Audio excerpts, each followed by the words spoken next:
Thanks for signing up for the Substack. This is going to be our first reading. See how we go here. So Mum's written a chapter here, and the chapters are made up of vignettes. Some of this will get incorporated in the final version of the manuscript, some of it won't. The final version of the manuscript actually will be, as I intend it to be, a little bit different from this. This, for right now, is Mum's side of the story. How it is, yeah. There's also my side of the story, which is not something that we're exposing too much of. No. Certainly the podcast will cover my side of the story to some extent. Yes. It's going to be a factor.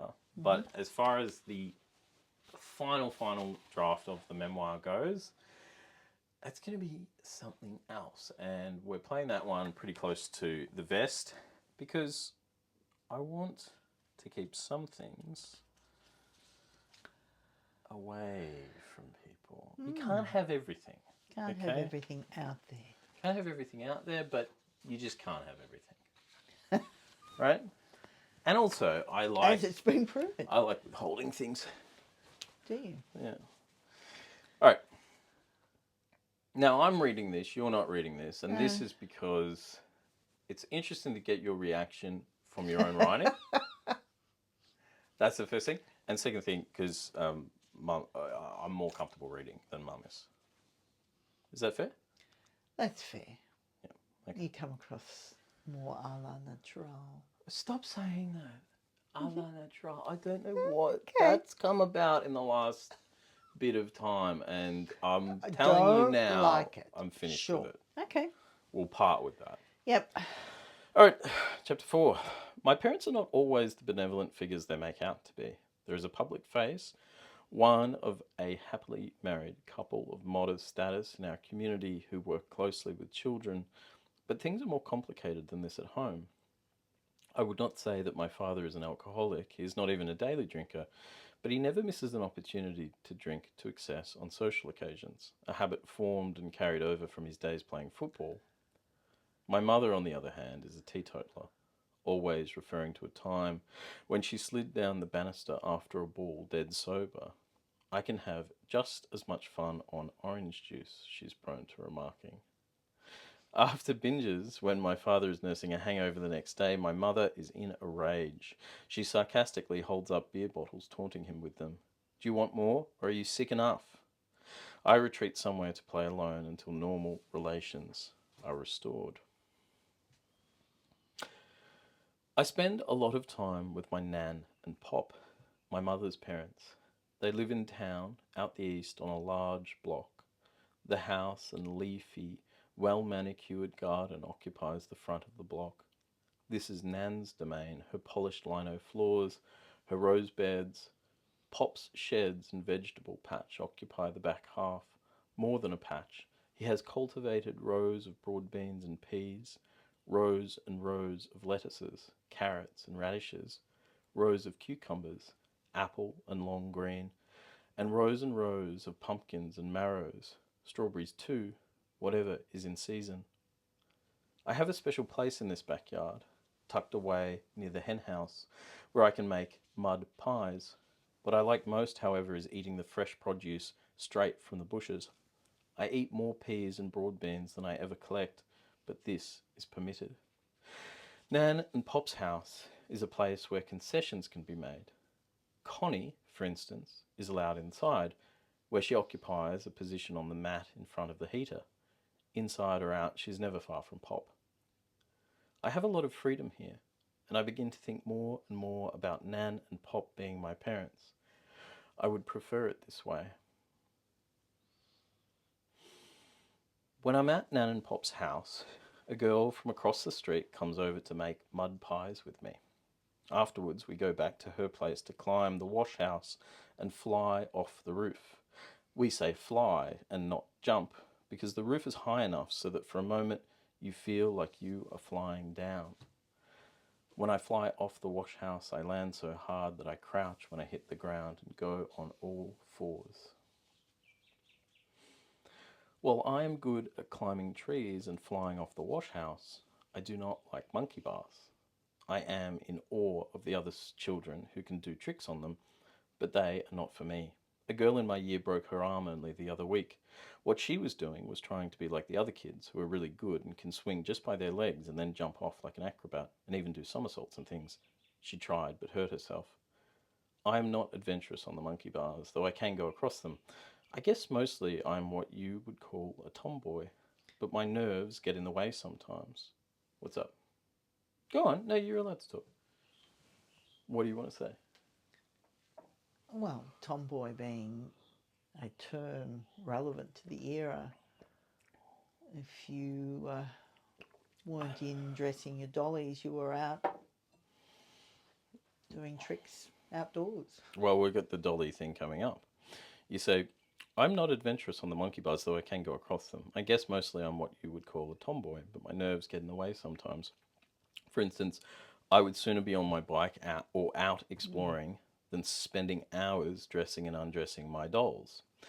I have dolls, of course, but I usually just put them in what I believe to be their correct order.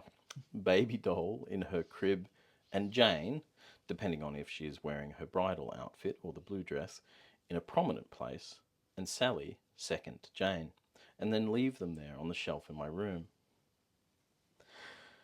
One of Nan's favourite treks is to the local butcher, where she is well known. I walk beside her with the basket in hand on the way, and then we share the heavy basket once it has been filled on the return trip. The butcher is about halfway between the centre of town and my grandparents' house. Fresh meat hangs on big hooks in the back, and the smiling men in their spotless blue and white aprons, always so friendly and who evidently enjoy their work, cut the meat to order, whatever my grandmother asks for. I am not so sure about the smell and the sawdust on the floor, but the interior of the shop is pristine with all the gleaming glass windows. Before my grandparents came to town, they were market gardeners. After that, they ran a milk bar in town, where my mother worked when she was a teenager. Now Nan stays at home and Pop works for the railways. If I'm lucky, Pop takes me out in the ute with Connie to inspect the railway signals at the major conjunctions in town. It's part of his job. Afterwards, Nan, Pop, Connie and I pile up in the ute and go out to the river with our fishing lines and buckets of bait in the tray. I sit quietly beside Connie, reading. Never are too many words spoken between any of us. Sometimes a line is baited for me and I hold it very still in hope of a catch.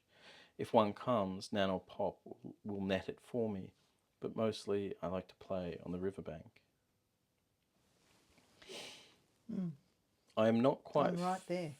You're right there? Yeah. Oh, well, there you go. I'm not quite finished describing the situation between me and Monkeybars. If the playground at school is deserted and there is nobody watching my fear, then I will push myself and climb to the top and at least sit on the Monkeybars. I just can't do the somersaults. I never try those. I don't know why, but I felt like I could not leave the subject without saying that. I think it is some kind of big metaphor in a way, though, you know? I am a serious little girl, but I am adventurous too. It is quite a conflict. And then I am nervous as well, and very, very shy. All this gets jumbled up inside me, and sometimes I don't even know who I really am. When it is not just me alone with them, I see my grandparents most usually during our family trips, which include my mother and father. By the way, I'm going to lift out the places. Right. Just for the sake of it. Yeah, sure. Yeah. At Easter, we travel out to something creek, all five of us, out on the Valley Highway, midway between town and town. There is a secluded spot beside a swamp-like area where the water is filled with reeds, and there is good fish to be had here. Each day, if I am not exploring the bush with Connie, then I will go out on Pop's boat and take turns rowing the tinny towards the best fishing spots. But I always take a book with me, Enid Blyton usually, or a Susan adventure. I like the Susan books. We've got them up there. Yeah. Yeah. That was fantastic. Yeah. Yeah. I sit in silence with Nan and Pop and my father, the only sound that of the water lapping against the stern. My mother never comes in the boat. When we make it back to shore with our catch, my father and grandfather quickly scale the fish before returning the rods to the side of our caravan and putting away the buckets of bait. The scaled fish is given over to my grandmother and mother. Nan fillets them. Then it's to her and my mother to start cooking. They are supposed to cook together but never do. They can never agree on anything. The caravan we use technically belongs to my mother and father. They bought it recently. And so my mother ends up cooking inside and my grandmother on an open fire outside. My mother has set ways of doing things, and so it's just easier for my grandmother to leave. But when tensions run really high between them, then everyone has to leave. Pop sets up in the sunshine, out of the zone of conflict, while I go off walking with Connie and my father until things blow over. If I am being honest, I do not like fish much, but Nan's crispy red fin bits are tasty, especially with her accompanying chips. Yeah. I am always wary of the bones, though. I swallowed one once and it got caught in my throat. And there is only one more vignette to read, and I have told you Not to do that. to stop twiddling your thumbs. I think it must have come from Nerves. those incidents. I don't even realise I do it. No, you don't, and I can hear it, and I'm worried about the microphone picking it up. Okay. Can you just make fists or something? Yes. Oh dear. All right. Last one, okay? Steadily, I am learning that my mother is a very difficult person to please. 1 minute, What an understatement. 1 minute things can be going well. The next, they can be a disaster. Days can be ruined. I never know what reaction to expect, and I feel as though I am always trying to please her, but nothing ever works. 1 year at Christmas, I choose to buy her a shade of lipstick different from the same red she typically wears. I choose pink. This isn't my normal colour, she laments. Why would you choose this? I thought you might like it, I say. Well, it's not even pink. It's a very pale pink. How can I use this? Why would you let her buy this? She asks my father. I am only a tiny tot, but it doesn't matter. My mother seems to like children, but she has little sympathy for them. I feel as if my mother has difficulty with sympathy generally. End of chapter. Wow. Yeah, so, yeah. That's quite damning, really, isn't it? You wrote it. Yes. And it's interesting. It's interesting what I remember, isn't it? I have a notion of an idyllic childhood, but then when you start to write little episodes, there's a lot of tension there, generally. That's the understatement of today. There is a lot of tension there. I mean, it's sort of it's happy and idyllic, and then it's underscored with a weirdness, a tension, a kind of foreboding, a kind of, I don't know. I mean, yeah, it's difficult. Foreboding in the sense that, well, something's coming and it will come. When will it come? And that was pretty typical of family holidays. There was always an episode. Mm-hmm. I remember another episode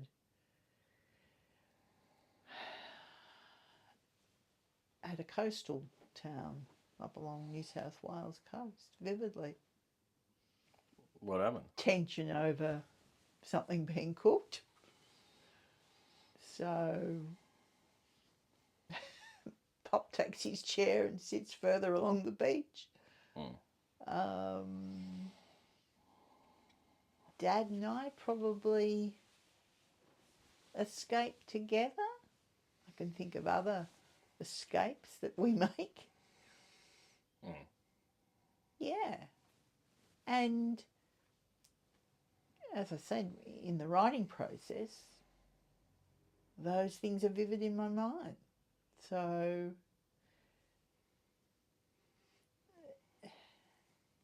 it's interesting that only now, when you look back, you can, well, first of all, recognise the tension and then articulate responses. Mm-hmm.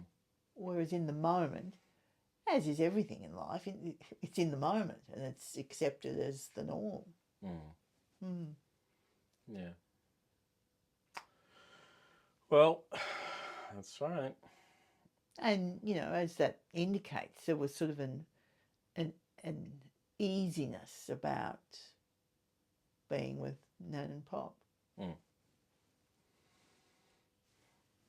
Because you didn't have to meet those, I was going to say, you didn't have to meet certain standards or something.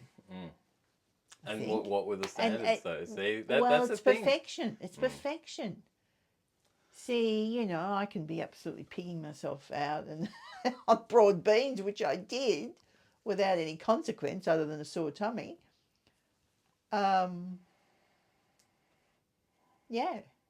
See, it's one of those things. It's like the standards are there; they're not spoken about, but you absolutely feel them in your bones, in your bones, in your nervous system. It's there. Right. You know you're meant to be living up to something, and you're not quite doing it, and it's like you're on tenterhooks the whole time. It's that's the effect. I mean, there was an atmosphere, and as I said in yesterday's podcast, and obviously we're recording this the same day, we're wearing the same clothes.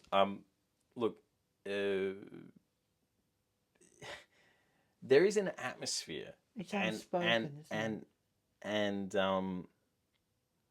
you begin, in my opinion, to manifest the internalized atmosphere. Yeah, as I grow older. Yes, of course. Yeah, you are a manifestation of whatever exists between those two people. Yeah. And I think that's true for so many people. I think that's relatable to so many people. I think so. And it's not trying to make out the two people involved to be monsters. No, they're not. No, it's not that, and it's not this like vendetta blame game. No, it is seriously just trying to find out, like, how does this happen? Yeah. How can there be tension that you don't notice? Where is it? Where does it come from? Yeah. And am I and how am I the manifestation of things I never saw? Like, that is fascinating to me. Yeah. And I am relatively objective in my interest in this. I mean, I'm not, but I do find it interesting as a human interest thing that and happens. I think, as we've said before, I think we've been driven to find that out, not in a wringing hand type, response, but wow, how did we approach life, and how are we approaching life, and why? Yeah. Yeah, I mean, I think that, we talk about dysfunctional families. That is the phrase that I've used on everything I've written, in the bios and the log lines and everything for this show, for the Barrow podcast, is that, we are doing this talking about divorce, dysfunctional families and mental health, right? And dysfunctional families present as the dysfunctional person in the world, like. And that isn't to, again, blame families or any of that. It's just to sort of look at things have been odd for me or for an individual. Let's just take that and go back. And it's like that person is like a puzzle piece that slots perfectly into place with that family. Back into background. Yeah, sure. Yeah. But in your case, you were this puzzle piece, but you couldn't see that puzzle behind you that you'd walked away from? No, because there was a narrative. Narrative that wasn't the case. That is still glorified and spoken about to this day. Yeah, and I am too. I am, like, my life has been unpleasant for the most part internally. Yeah. I've been not happy, and Both of us had a lot of problems. But both of us too present another persona. Absolutely, yeah. Deflect it and all that sort of stuff. And, yeah. Anyway, that's that. I don't know what to say. I haven't closed out one of these videos on Substack yet. So obviously, if you just experienced that, you listen to the show. Please share your experiences of this, or comment, or just let us know what you thought of this. If you want to see more readings, I quite like doing them. It's a little bit of a way for us to incorporate the book as we move along. Yeah. I'll also put sections of Mum's work online as well as my own, but obviously not the full thing. And I'm still sort of playing it close to the vest what the final version of the manuscript will look like, which will incorporate my stuff as well. So Thanks for tuning in. Thanks very much for subscribing. If you enjoyed this, let other people know, and get them to subscribe as well. Bye.